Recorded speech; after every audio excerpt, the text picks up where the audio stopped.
Tasha, a 15-year-old girl fueled by love and responsibility, has always put her family first, even when facing insurmountable challenges.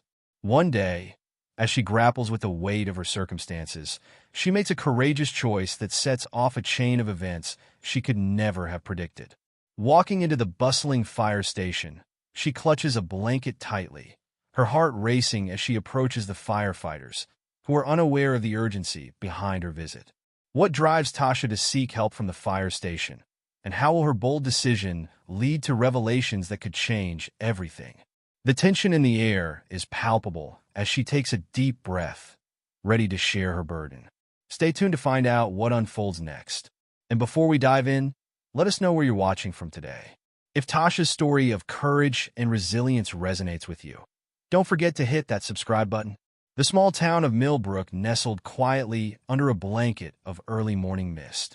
As the sun began to peek over the horizon, casting a warm glow across the sleepy streets, the Millbrook Fire Station stood tall and proud, a beacon of safety in the community. The red brick building, with its gleaming brass pole and neatly parked fire engines, was already bustling with activity as the day's shift began. Captain Sarah Morgan strode through the station's main doors, her boots echoing on the polished concrete floor. At 42, Sarah was a seasoned firefighter with nearly 2 decades of experience under her belt.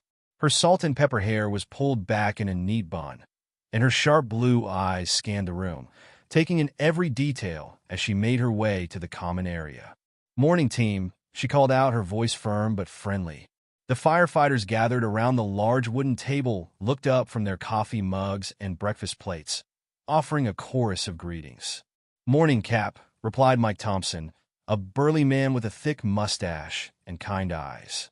He'd been with the department almost as long as Sarah and was her right-hand man. "How's it looking out there?" Sarah poured herself a cup of coffee and leaned against the counter. "Quiet so far, but you know how that can change in a heartbeat. Let's stay sharp." The team nodded in agreement. They knew all too well how quickly a peaceful day could turn into chaos. That's why they trusted Sarah's leadership so much.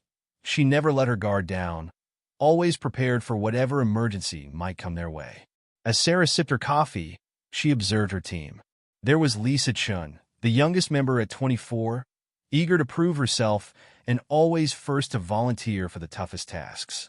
Next to her sat Carlos Rodriguez, a former paramedic whose medical knowledge had saved countless lives on scene. And then there was Jack O'Brien, the station's resident jokester, but also one of the most reliable firefighters Sarah had ever worked with. "All right, folks," Sarah said, setting down her mug. "Let's run through today's drill schedule and then dash." She was cut off by the sudden sound of the station's front door banging open. The team's heads whipped around, instantly alert. It wasn't unusual for people to come seeking help, but something about the urgency of the sound put them all on edge. In the doorway stood a young girl, no more than 15 years old. Her dark skin was ashen, and her eyes were wide with fear and something else, desperation. She clutched a blanket tightly to her chest, her knuckles white from the effort. Sarah was the first to move, approaching the girl slowly, her hands held out in a calming gesture. "Hey there, sweetheart," she said softly. "Are you okay? Do you need help?" The girl's eyes darted around the room, taking in the firefighters who had all risen to their feet. She opened her mouth as if to speak, but no words came out. Instead, a small, choked sob escaped her lips. "It's all right," Sarah continued, her voice steady and reassuring. "We're here to help. Can you tell me your name?" The girl shook her head, clutching the blanket even tighter. Sarah's team exchanged worried glances behind her. They'd seen all sorts of emergencies walk through their doors, but something about this felt different. Mike stepped forward, his large frame somehow less intimidating as he crouched down slightly. "Did something happen to your pet?" he asked gently. "Is that what you've got there in the blanket?" It was a reasonable assumption.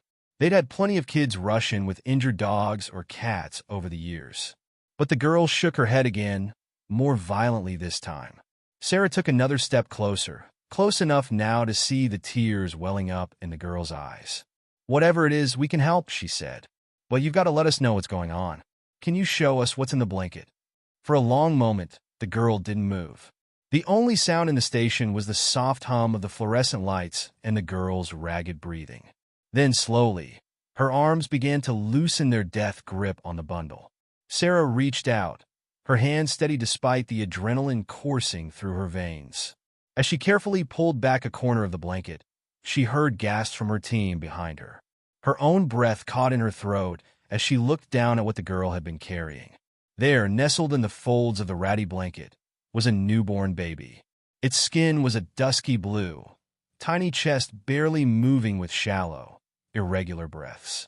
The infant was impossibly small, clearly premature, and didn't make a sound. "Oh my God," Sarah breathed, her training kicking in even as her mind reeled from the shock. "Lisa, get the med kit. Carlos, call for an ambulance now." The team sprang into action, years of drills and real-life emergencies guiding their movements. Sarah gently took the baby from the girl's arms, cradling the tiny form close to her body for warmth. "Jack, grab some clean towels and warm them up," she ordered as she moved swiftly to the nearest flat surface, the kitchen table. With practiced ease, she laid the infant down, her hands moving quickly to assess its condition. The girl stood frozen by the door, watching with wide, terrified eyes as the firefighters swarmed around her baby. Sarah glanced up, torn between focusing on the critical patient in front of her and the clearly traumatized teen. "Mike," she called out, "take care of her. Make sure she's okay, and see if you can get any information." Mike nodded, gently guiding the girl to a chair nearby.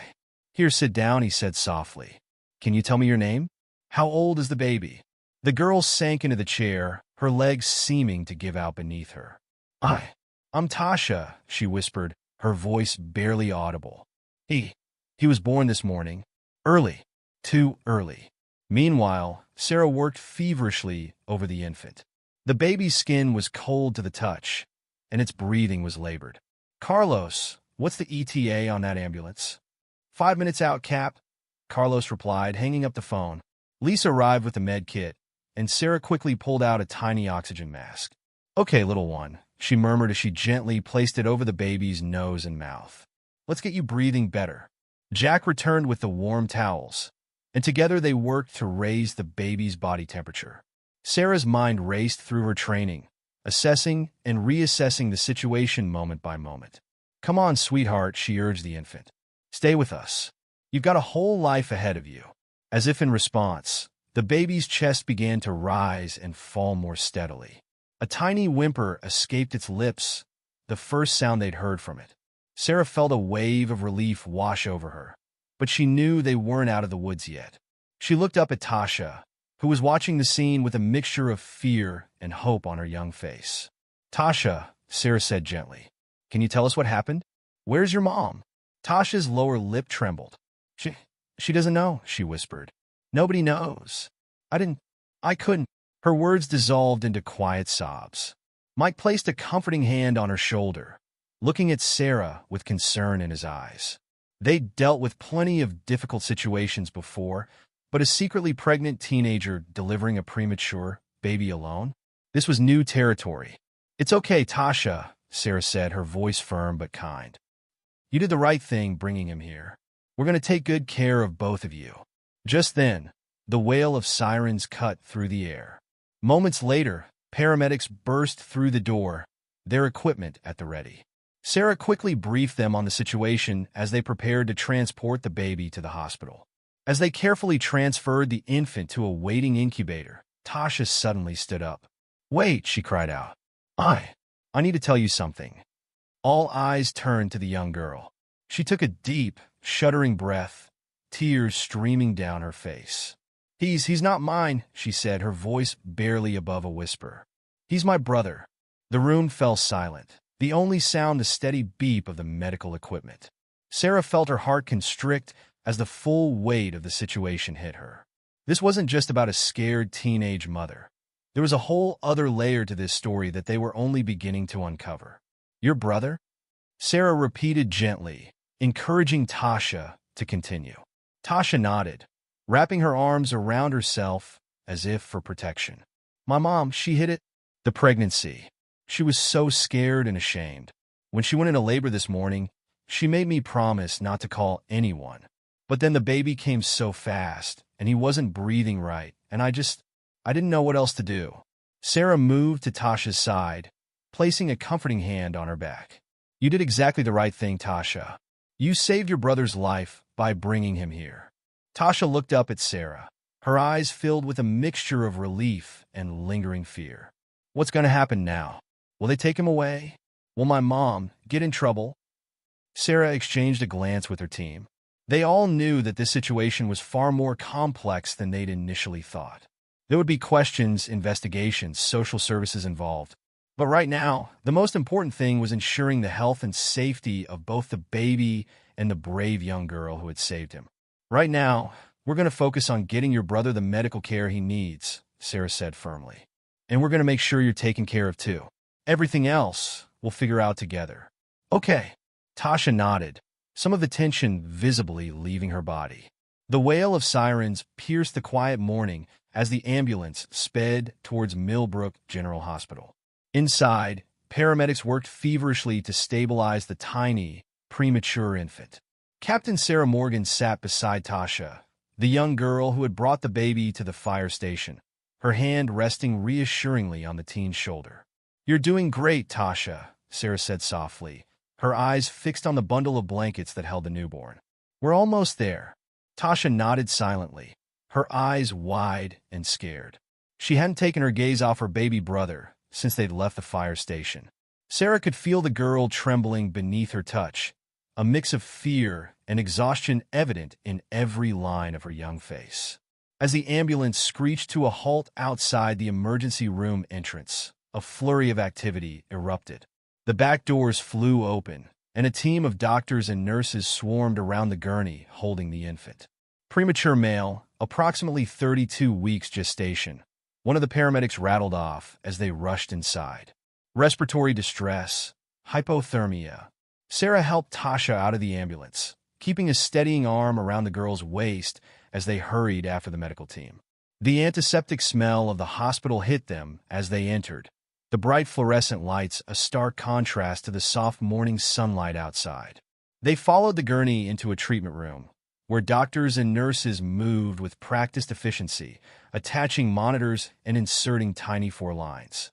Tasha pressed herself against the wall, her eyes never leaving her brother's small form. A kind-faced nurse approached them. I'm sorry, but you'll need to wait outside while we work on the baby, she said gently. Tasha's head snapped up, panic flashing across her face. No, I can't leave him. He needs me. Sarah stepped in, her voice calm but firm. Tasha, the doctors need space to help your brother. We'll be right outside, okay? They'll tell us everything that's happening.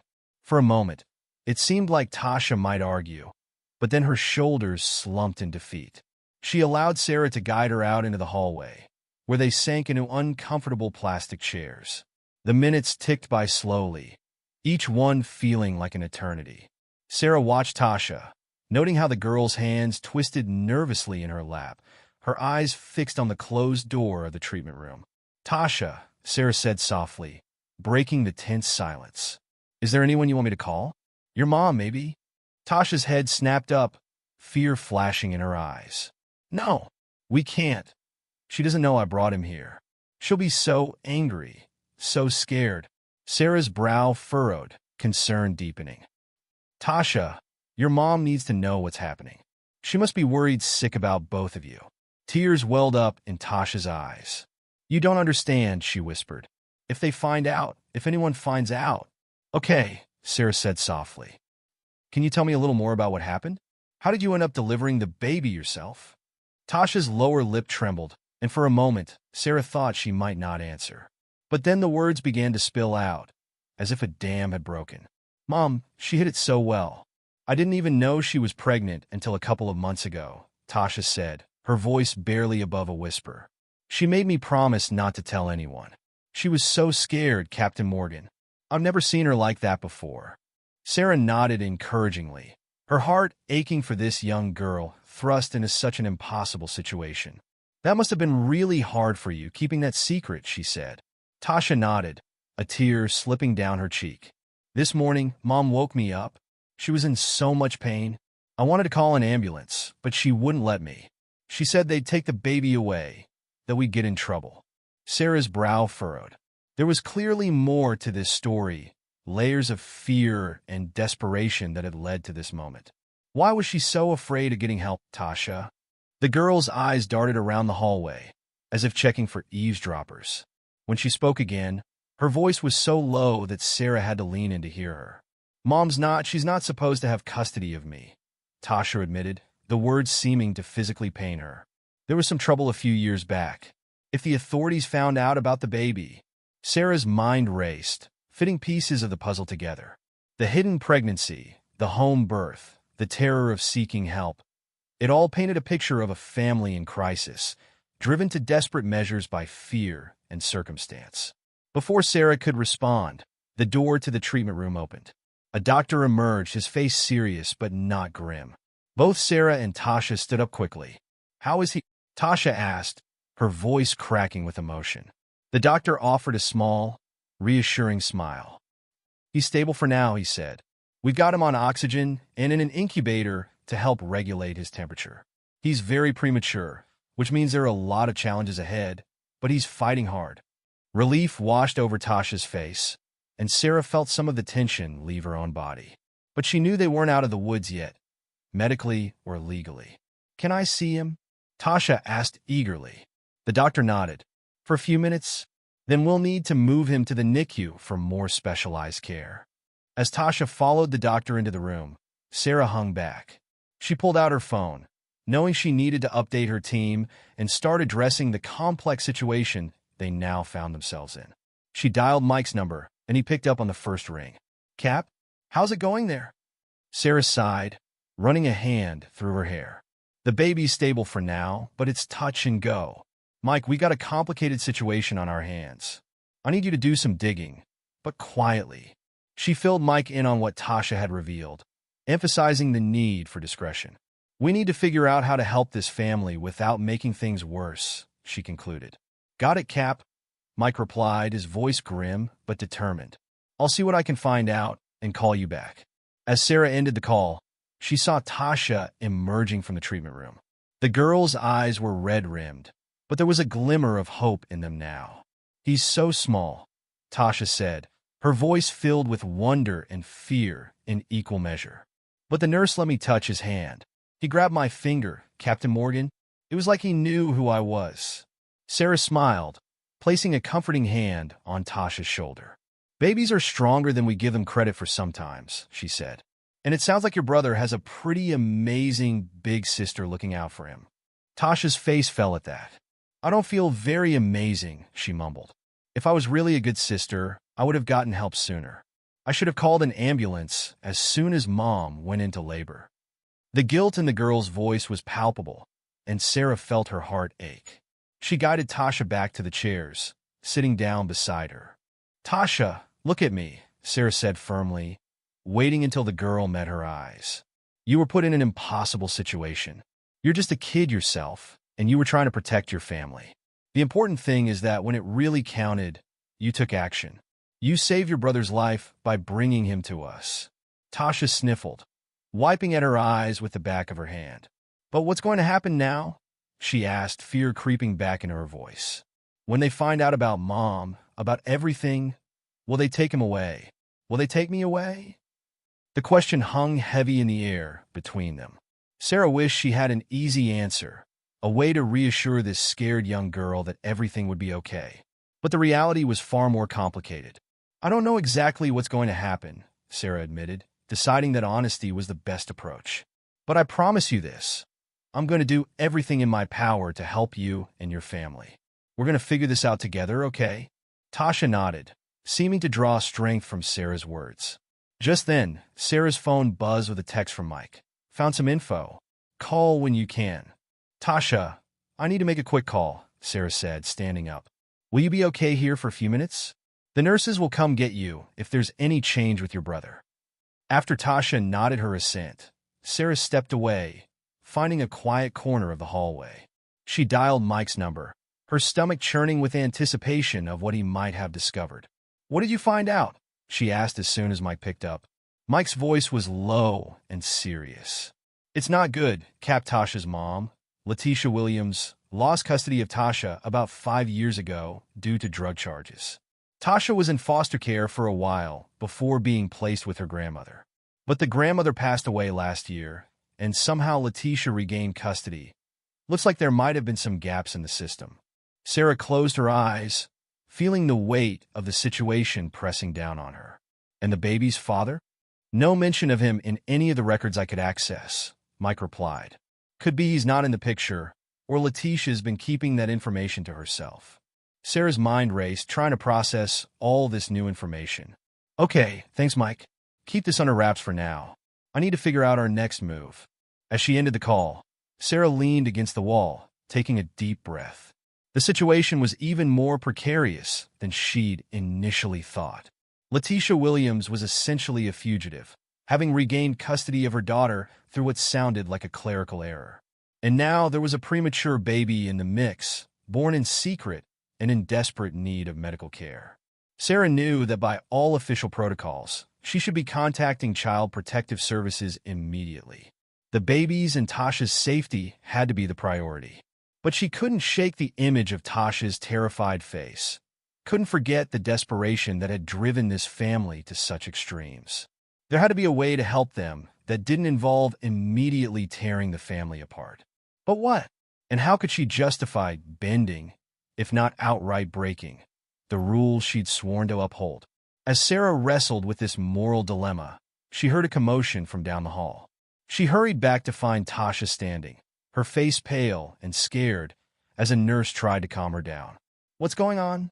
Sarah asked, stepping between them. The nurse looked flustered. We need to move the baby to the NICU now, and I was explaining to Tasha that we'll need some information for the paperwork. The baby's full name, date of birth, parents' names. Sarah saw panic flash in Tasha's eyes. This was the moment the girl had been dreading, the point where their secrets would start to unravel. Making a split-second decision, Sarah turned to the nurse. I'm Captain Sarah Morgan with the fire department, she said, her voice carrying the authority of her position. This is a sensitive situation involving a minor. I'll handle the paperwork and provide you with the necessary information as soon as possible. For now, please just focus on the baby's medical needs. The nurse hesitated for a moment, then nodded. All right, but we'll need that information soon. Hospital policy dash. I understand, Sarah cut her off firmly. You'll have what you need. Thank you for your cooperation. As the nurse walked away, Tasha looked up at Sarah with a mix of gratitude and lingering fear. Thank you, she whispered. But what are we going to do? We can't hide this forever. Sarah knelt down in front of Tasha, meeting the girl's eyes. You're right, we can't, she said softly.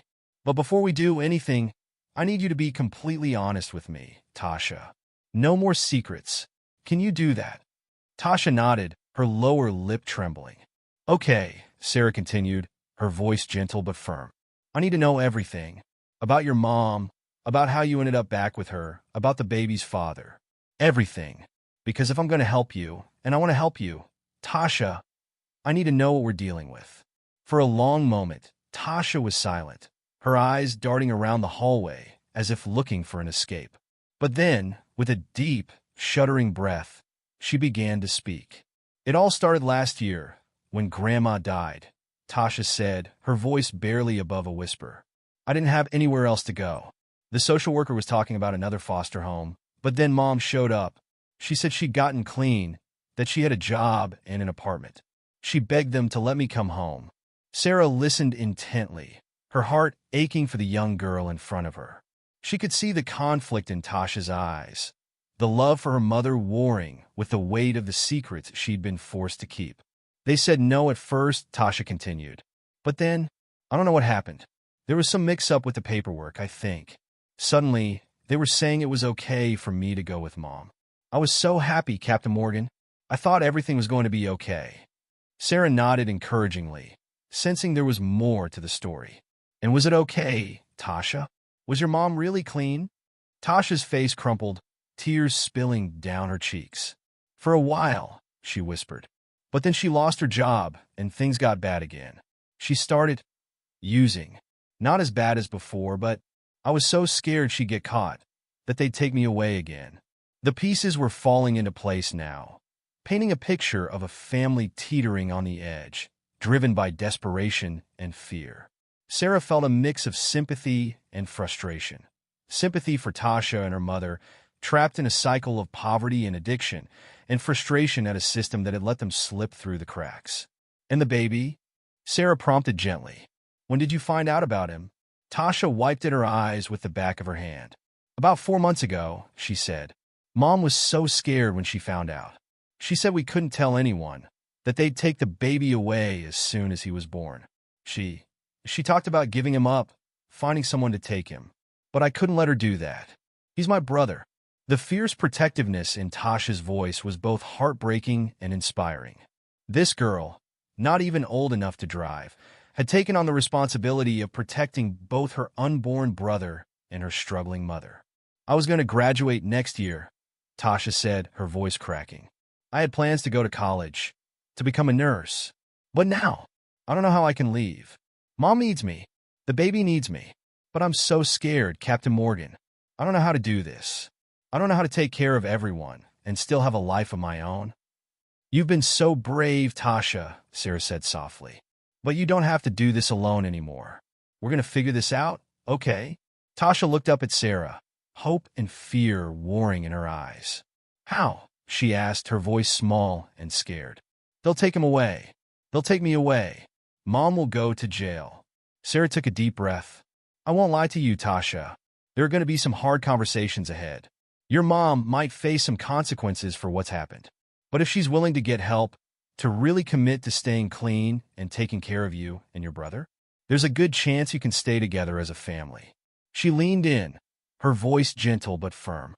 "But for that to happen, we need to be honest.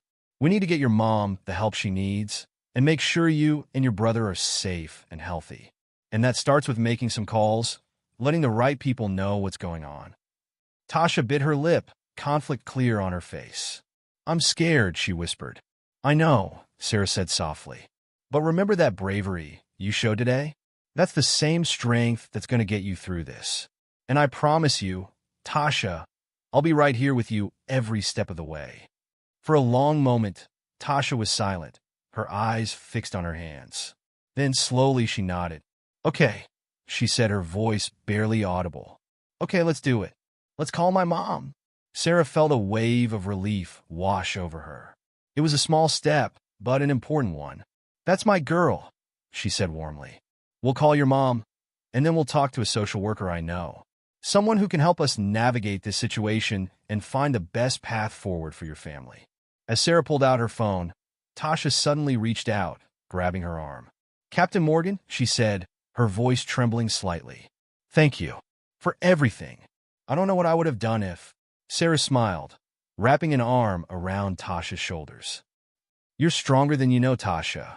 You would have found a way, but I'm glad I could be here to help." As she dialed the number Tasha provided, Sarah felt a sense of cautious hope. The road ahead would be challenging, filled with difficult conversations and hard decisions. But looking at Tasha, seeing the determination in the young girl's eyes, she believed that this family had a fighting chance. The phone rang once, twice, and then a frantic voice answered. "Tasha? Baby, where are you? Are you okay?" Sarah watched as Tasha took a deep breath, squaring her shoulders.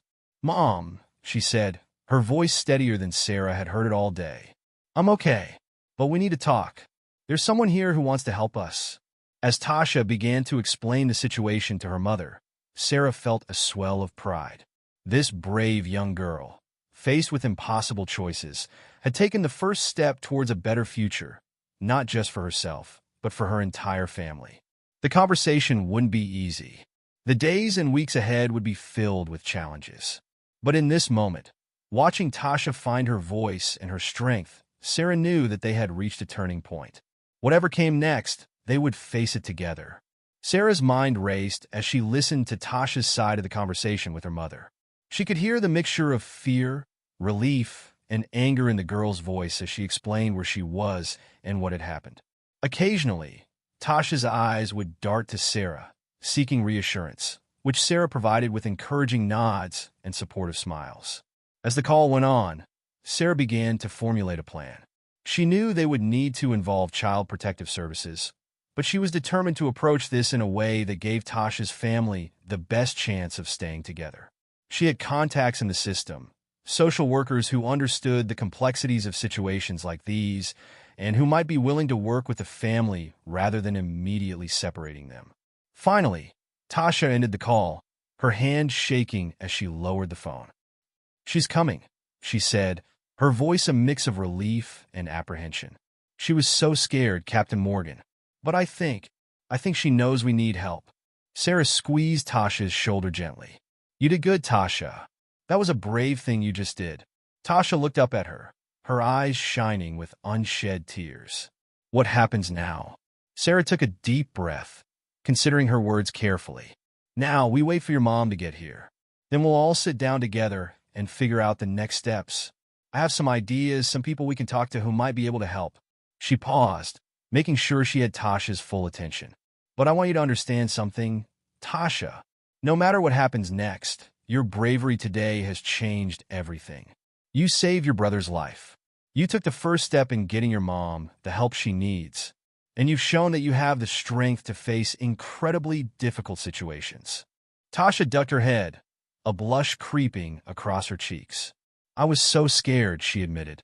"I still am." "Being brave doesn't mean you're not scared," Sarah said gently.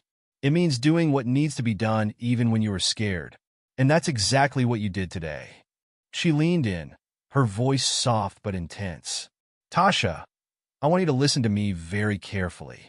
What's happening with your family? It's not your fault. You're a child, and you shouldn't have had to carry this burden alone. But the fact that you did, that you stepped up to protect your brother and help your mom, that shows an incredible strength of character." Tasha looked up, her eyes wide and vulnerable. "But what about college? My plans?" Sarah smiled encouragingly. "Those dreams aren't gone, Tasha. They might look a little different now, or take a different path, but they're still there.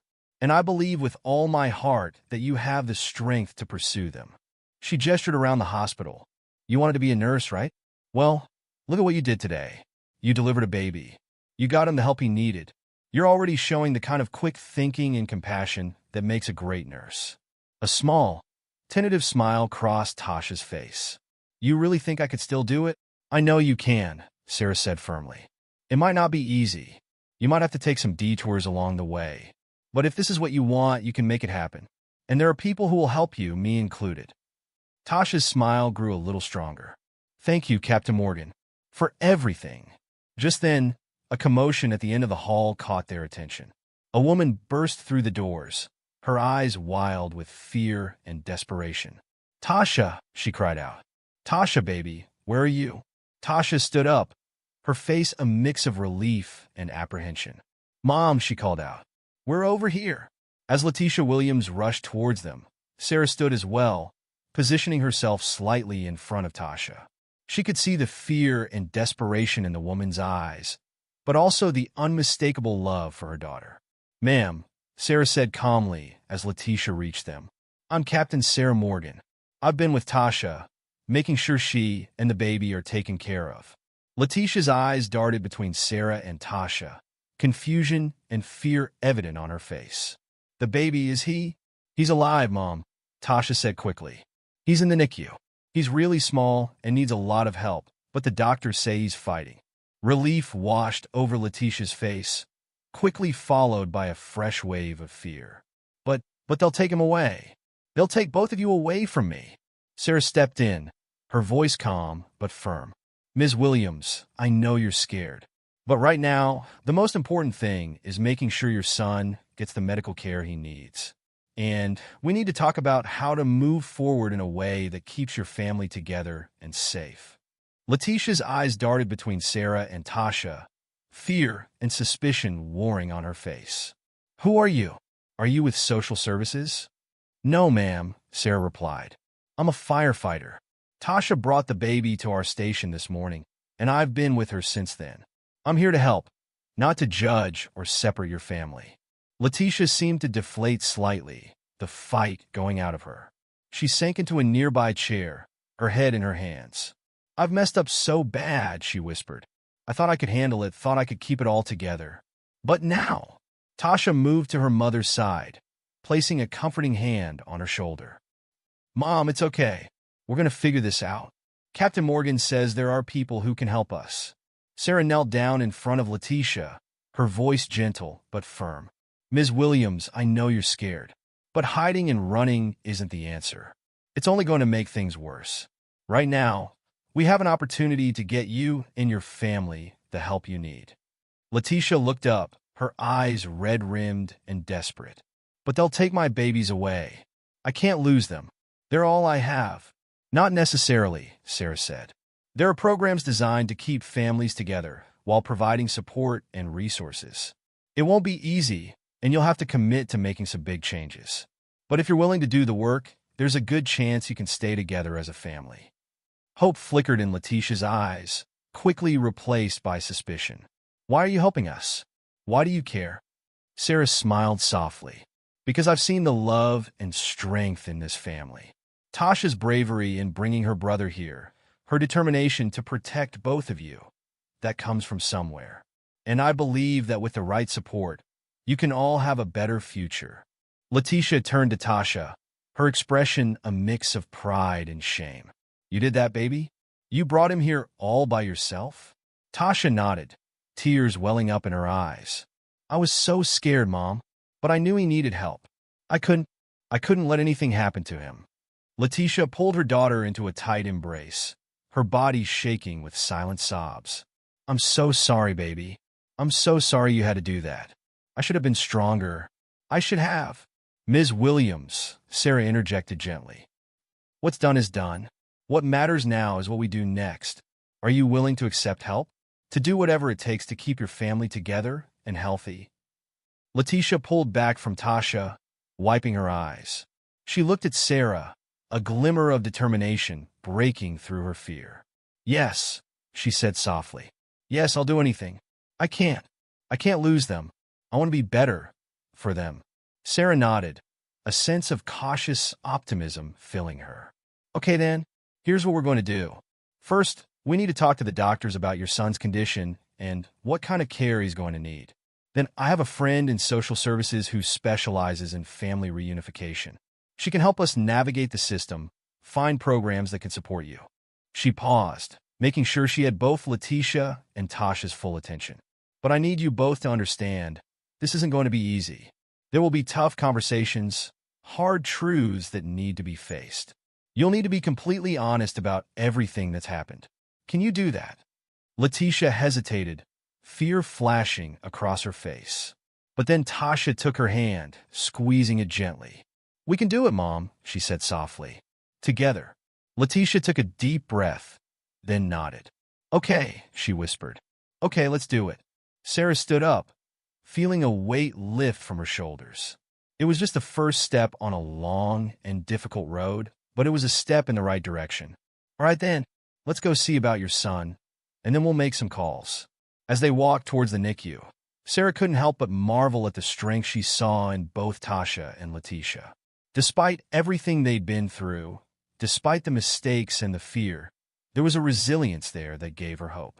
The NICU was quiet save for the soft beeping of monitors and the gentle whir of machines.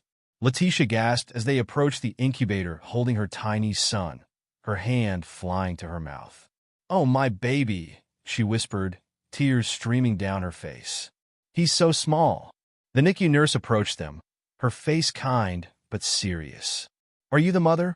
She asked Letitia. Letitia nodded, unable to take her eyes off the tiny form in the incubator. Yes, I'm his mom. Is he going to be okay?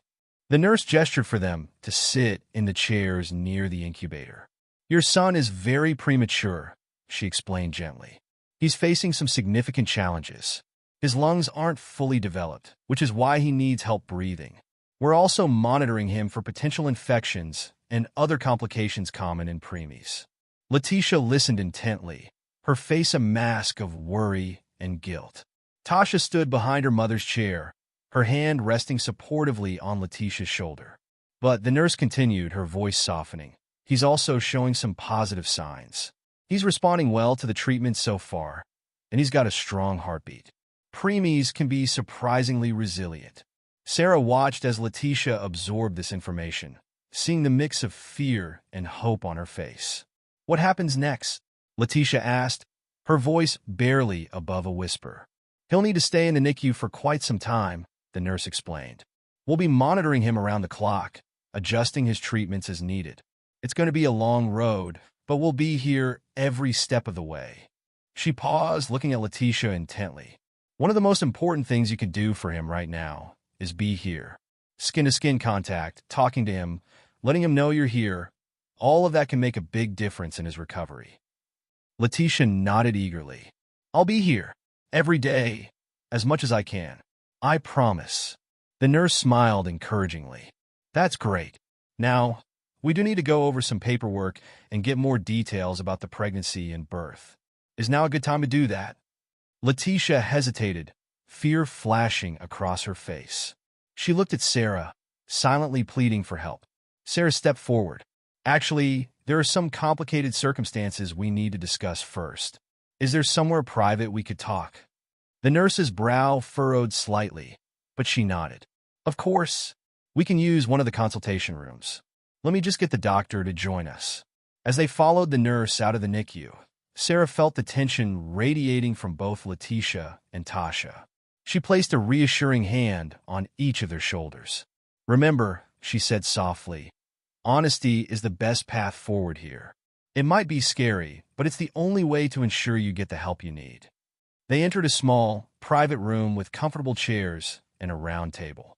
The nurse excused herself to fetch the doctor, leaving the three of them alone for a moment. Letitia turned to Sarah, her eyes wide with fear. "What do I say? How do I explain?" "The truth," Sarah said gently but firmly. "All of it. It won't be easy, but it's necessary. Remember, the goal here is to get help, not punishment." Before Letitia could respond, the door opened and a doctor entered, followed by the nurse. The doctor, a middle-aged woman with kind eyes and a no-nonsense demeanor, introduced herself as Dr. Patel. "So," Dr. Patel said as they all sat down, "I understand there are some complicated circumstances surrounding this birth. Can you tell me what happened?" Letitia took a deep breath, her hands shaking slightly. Then, with a glance at Tasha and a nod from Sarah, she began to speak. Her voice trembled at first, but grew stronger as she continued, pouring out the whole story. Her past struggles with addiction, losing custody of Tasha, the paperwork mix-up that allowed her to regain custody, her relapse, the hidden pregnancy, and the desperate home birth. As Letitia spoke, Sarah watched the faces of the doctor and nurse carefully. She saw surprise, concern, and a flash of judgment, quickly replaced by professional compassion. When Letitia finished, the room was silent for a long moment. Dr. Patel leaned forward, her voice gentle but serious. "Thank you for your honesty, Ms. Williams. I know that wasn't easy. Now, I need to be clear. Given the circumstances, we are legally obligated to report this to Child Protective Services." Letitia's face crumpled, tears spilling down her cheeks. "Please," she whispered. "Please don't take my babies." Dr. Patel held up a hand. "That's not necessarily what will happen. CPS's primary goal is to keep families together when it's safe to do so. But they will need to investigate and determine the best course of action for both children's safety and well-being." She turned to Sarah. "Captain Morgan, can you tell me your involvement in this situation?" Sarah nodded, explaining how Tasha had brought the baby to the fire station and her role in bringing them to the hospital. She also mentioned her contact in social services who specialized in family reunification. Dr. Patel listened intently, then nodded. "That's helpful information. Ms. Williams, I want you to understand something. The fact that you're here now, that you're being honest about what happened, that's a positive step. It shows you want to do right by your children." She paused, making sure she had Letitia's full attention. "The road ahead won't be easy. You'll need to commit to a treatment program, to therapy, to proving that you can provide a stable and safe environment for your children. But if you're willing to do that work, there's a good chance you can keep your family together." Letitia nodded eagerly, hope shining through her tears. "I'll do anything. I swear, I'll do whatever it takes." Dr. Patel smiled gently. "That's good to hear. Now, here's what's going to happen next. We're going to focus on providing the best possible care for your son. You'll be able to visit him, to be involved in his care as much as possible. Meanwhile, we'll contact CPS and begin the process of assessment and intervention. She turned to Sarah. Captain Morgan, if you could get in touch with your contact in social services, that would be helpful. The more resources and support we can line up, the better. Sarah nodded, already pulling out her phone. I'll call her right away. As the meeting concluded, Sarah could see the mix of fear and determination on both Letitia and Tasha's faces. She knew the road ahead would be challenging, filled with difficult conversations and hard choices. But she also saw the love that bound this family together, the strength that had brought them this far. Over the next few hours, a whirlwind of activity swept through the hospital. Sarah's contact from social services, a compassionate woman named Maria Rodriguez, arrived to begin the assessment process. She spoke at length with Letitia, Tasha, and Sarah, gathering information and outlining potential support programs. The fact that you came forward voluntarily, that you're being proactive about getting help, that's going to work in your favor, Maria explained to Letitia. We're going to put together a comprehensive support plan. It'll involve addiction treatment, parenting classes, regular check-ins, and support for both you and Tasha. Letitia nodded, clinging to every word. And we can stay together? Maria's expression was gentle but cautious. That's our goal. You'll need to demonstrate consistent progress and commitment to the program. There may be a period of supervised visitation or other precautions. But if you stick with it, if you do the work, then yes, we believe families heal best when they're together. As the day wore on, Sarah watched as Letitia and Tasha began to transform. The fear and desperation that had clouded their faces started to give way to cautious hope. They spent hours by the baby's incubator, talking softly to him, reading up on premature infant care, and asking the nurses endless questions. Late in the afternoon, Sarah found Tasha alone in the NICU, her hand resting gently on the incubator as she watched her baby brother sleep. "How are you holding up?" Sarah asked softly, coming to stand beside her. Tasha looked up, a small smile on her tired face. "It's been a lot, but I think we might be okay." Sarah nodded, placing a comforting hand on Tasha's shoulder. "You've been incredibly brave today, Tasha. I hope you know that." Tasha's smile faltered slightly. "I'm still scared," she admitted. What if Mom can't do it? What if it's all too much?" Sarah turned Tasha to face her, her expression serious but kind. "Listen to me, Tasha. I can't promise you that everything will be perfect. Your mom has a long, hard road ahead of her. There will be setbacks and struggles. But what I saw today, the love you have for each other, the determination to make things right, that gives me hope." She paused, making sure she had Tasha's full attention. "And no matter what happens, I want you to remember something. You are strong. You are capable. The bravery and maturity you've shown today prove that. Whatever challenges come your way, I believe in you." Tasha wiped at her eyes, a tentative smile breaking through her tears. "Thank you, Captain Morgan, for everything. I don't know what we would have done without you." Sarah pulled her into a gentle hug. "You're welcome, Tasha. And remember, this isn't goodbye. I'll be checking in on you and your family, helping however I can." As they broke apart, Letitia entered the NICU, her face tired but more peaceful than Sarah had seen it all day. She joined them at the incubator, placing one hand on the clear plastic and the other on Tasha's shoulder. "The nurse says he's getting stronger," Letitia said softly. "She said we could try some kangaroo care tomorrow if he keeps improving." Sarah watched as mother and daughter stood together, their focus entirely on the tiny life before them. In that moment, despite all the challenges that lay ahead, she felt a surge of hope. This family had been through so much, had made mistakes and faced seemingly insurmountable odds. But here they were, together, fighting for a better future. As Sarah prepared to leave, promising to return the next day, she took one last look at the scene in the NICU. Letitia and Tasha sat side by side, their hands linked as they watched over the baby.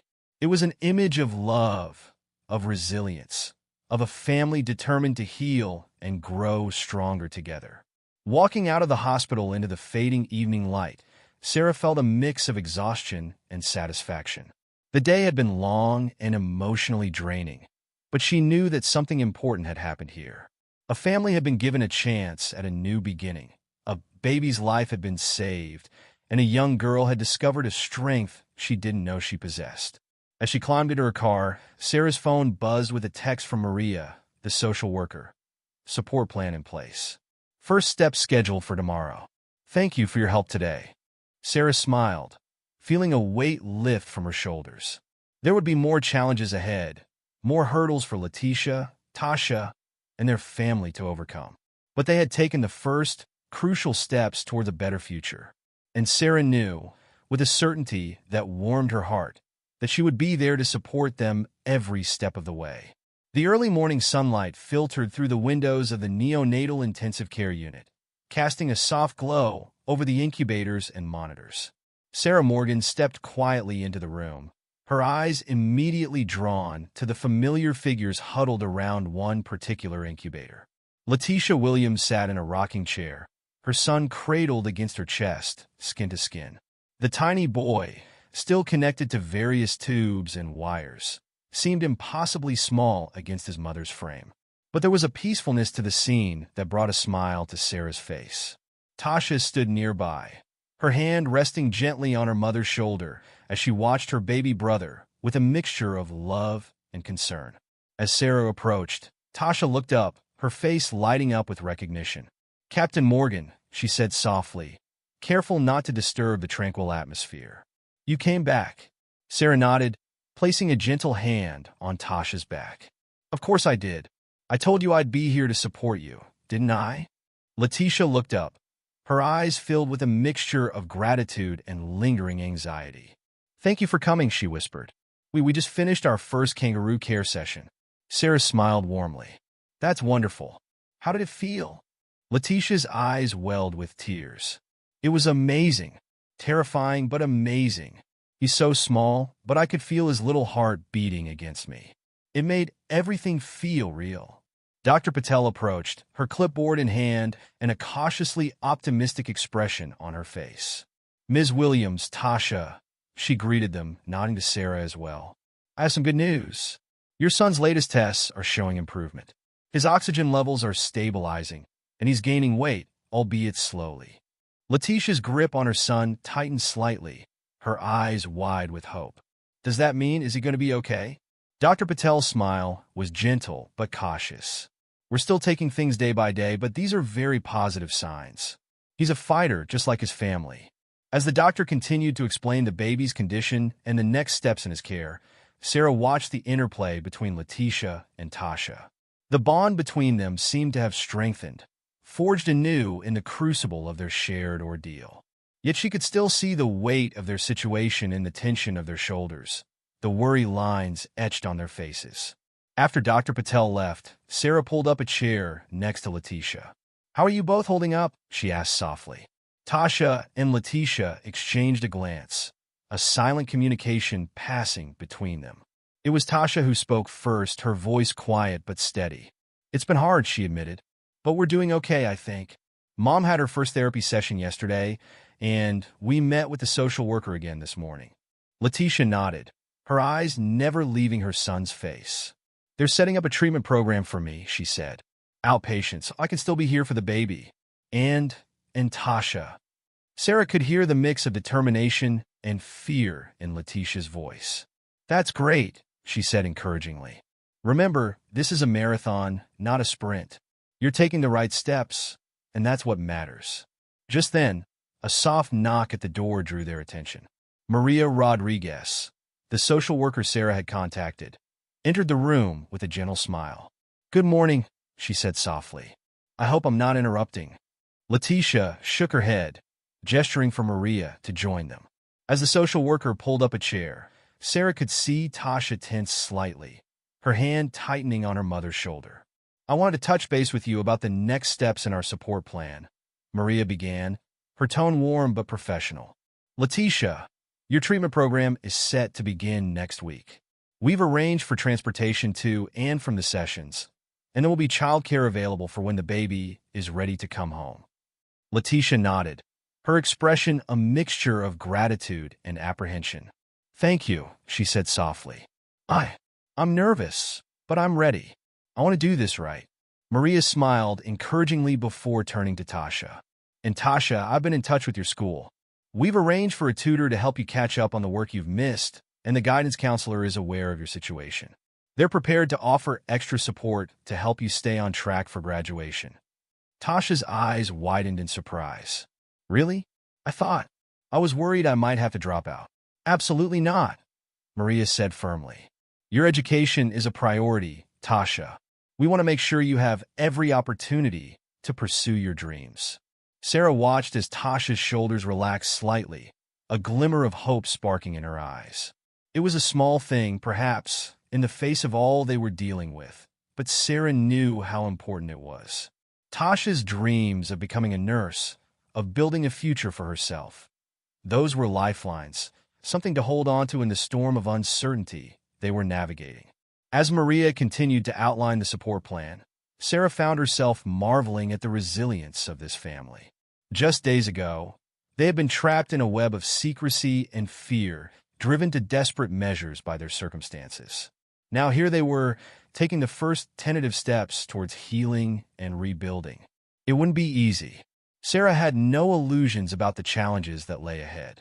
Letitia's road to recovery would be long and fraught with potential setbacks.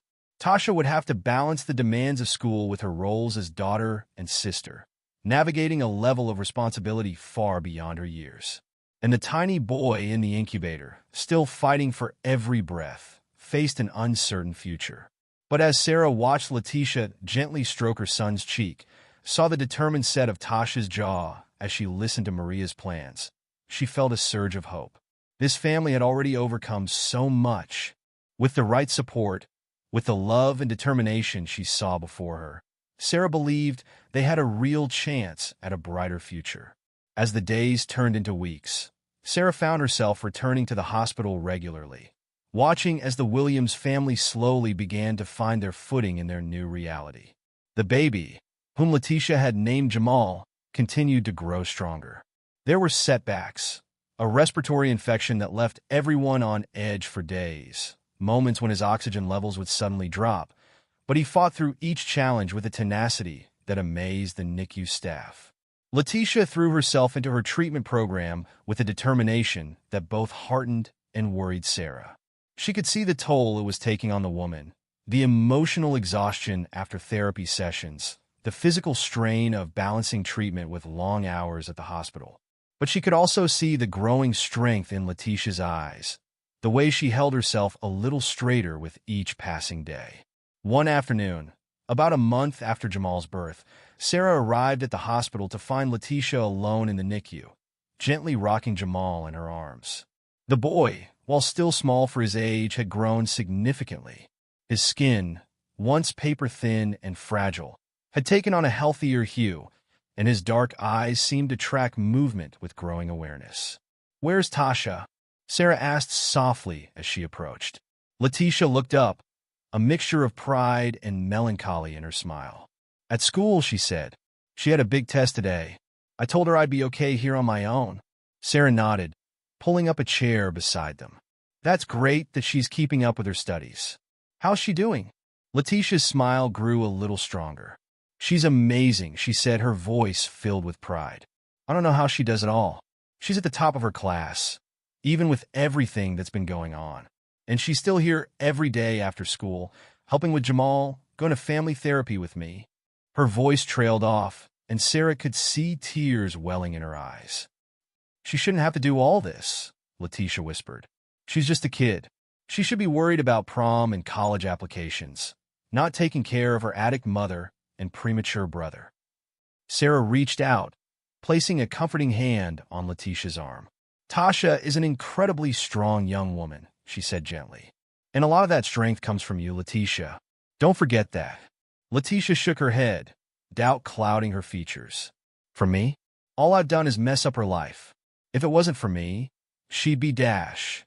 She'd be without her mother and brother," Sarah interrupted firmly. "Letitia, look at me." Reluctantly, Letitia met Sarah's gaze.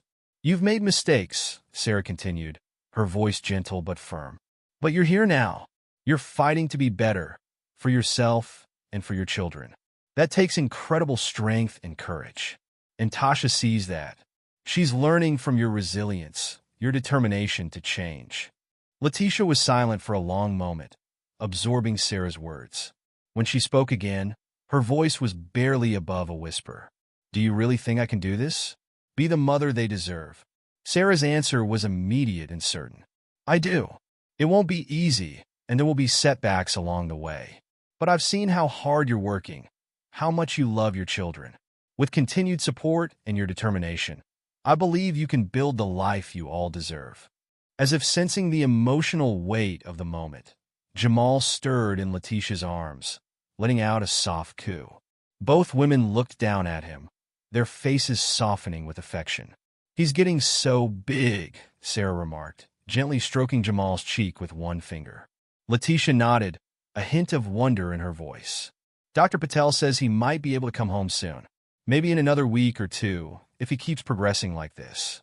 The mention of home brought a new tension to Letitia's frame. I'm scared, she admitted. What if I can't handle it? What if I mess up again? Sarah leaned in, her voice low and intense. You won't be alone, Letitia. Remember, you have a whole support system in place. The home health nurses, your counselor, the social workers, they'll all be there to help. And you have Tasha and me. We believe in you. Letitia took a deep breath, seeming to draw strength from Sarah's words. Thank you, she said softly, for everything. I don't know where we'd be without you. Sarah smiled, squeezing Letitia's arm gently. You're doing the hard work, Letitia. I'm just here to cheer you on. As they sat together, watching Jamal drift off to sleep, Sarah found herself reflecting on the journey this family had undertaken.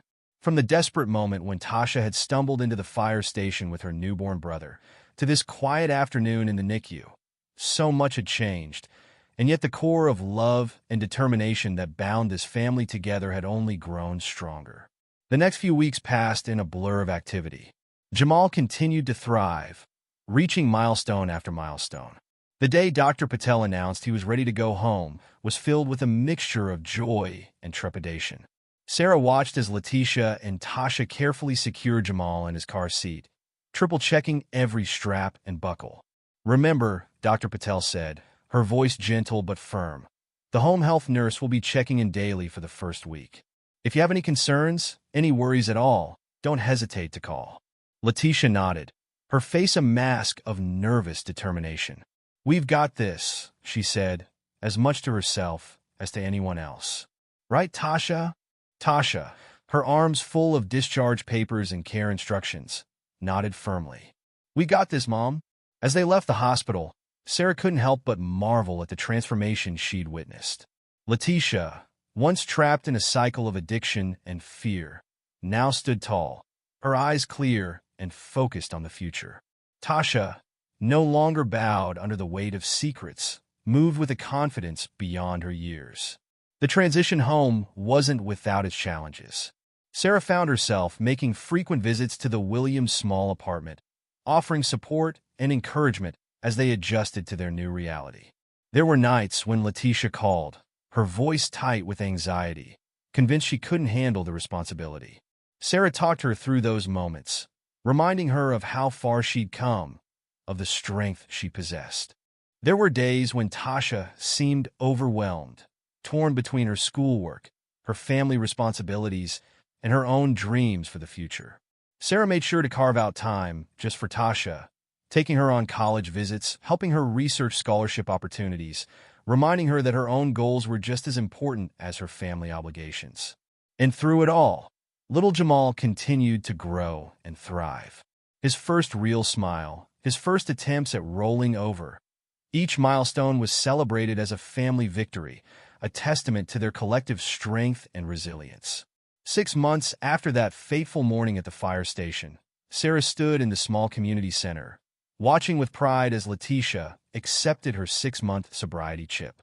Tasha sat in the front row, Jamal bouncing on her lap, both of them beaming with pride. As Letitia made her way back to her seat, her eyes met Sarah's.